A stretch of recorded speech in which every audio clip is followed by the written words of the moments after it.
এ ধরনের অত্যাধুনিক ছোরা নিয়েই এক ভয়ঙ্কর খেলায় মেতে উঠেছিল কুমিল্লার উঠতি বয়সের কিশোররা। শান্ত নগর জীবনে ছড়িয়ে দিচ্ছিল ভয় আর আতঙ্কের এক নতুন মাত্রা। অবশেষে কুমিল্লায় ভয়ঙ্কর হয়ে ওঠা এই গ্যাং গ্রুপগুলোর বিরুদ্ধে সাঁড়াশি অভিযান শুরু করেছে প্রশাসন।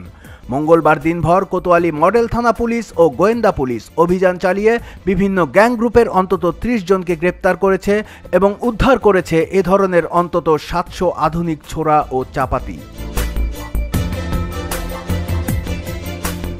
একজন নির্বাহী ম্যাজিস্ট্রেটের নেতৃত্বে কুমিল্লা শহরের নজরুল এভিনিউ, কান্দির পার্ক, মোগলটুলি সহ বিভিন্ন এলাকায় এসব অভিযান চালানো হয়। এ সময় স্কুল ফাঁকি দিয়ে আড্ডারত অন্তত ৩০ জন বিভিন্ন স্কুলের শিক্ষার্থীকে আটক করে থানায় নিয়ে আসা হয়। তাদের বেশিরভাগই সপ্তম ও অষ্টম শ্রেণীর ছাত্র। অভিভাবকদের অবহিত করে তাদের কাছ থেকে মুচলেকা নিয়ে আটককৃতদের ছেড়ে দেওয়া হয়। পরে গোপন সংবাদের ভিত্তিতে নিউ মার্কেট সংলগ্ন এসবি প্লাজার ৩টি দোকান থেকে 7 গিয়ার, সুইচ গিয়ার, মাছ মার্কা, পিস্তল মার্কা ইত্যাদি বিভিন্ন নামের অন্তত ৭০০ আধুনিক ছোঁড়া ও চাপাতি উদ্ধার করে পুলিশ। বিক্রেতারা এ ধরনের পণ্য আর কোনোদিন বিক্রি করবে না বলে মুচলেকা নেওয়া হয়।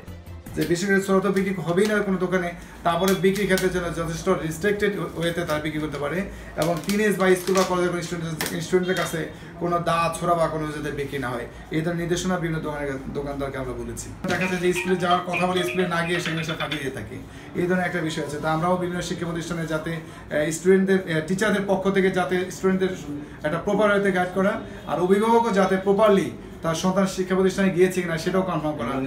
জানা গেছে গ্যাং কালচারের নামে দিন দিন ভয়ঙ্কর হয়ে উঠেছে কুমিল্লার কিশোরদের একটি অংশ। শহর জুড়ে এই কিশোররা গড়ে তুলেছে কয়েকটি গ্যাং গ্রুপ। র্যাক্স, X, CMHS, LRN, modern school 1, modern school 2 ও ইগল নামের এসব গ্যাংগুলোর কাজ মূলত বখাটেপনা, হর্ন বাজিয়ে মোটরসাইকেল চালানো, মেয়েদের উত্ত্যক্ত করা এবং নিজেদের মধ্যে সংঘাতে জড়িয়ে পড়া, যার সর্বশেষ শিকার হয়েছে কুমিল্লা মডার্ন হাই স্কুলের ৮ম শ্রেণীর ছাত্র মুনতাহিন ইসলাম মিরন। এ সংক্রান্ত একটি প্রতিবেদন মঙ্গলবার দৈনিক কুমিল্লার কাগজে প্রকাশের পর ব্যাপক আলোড়ন সৃষ্টি হয়। কুমিল্লার কাগজ, ওয়েব টিভি।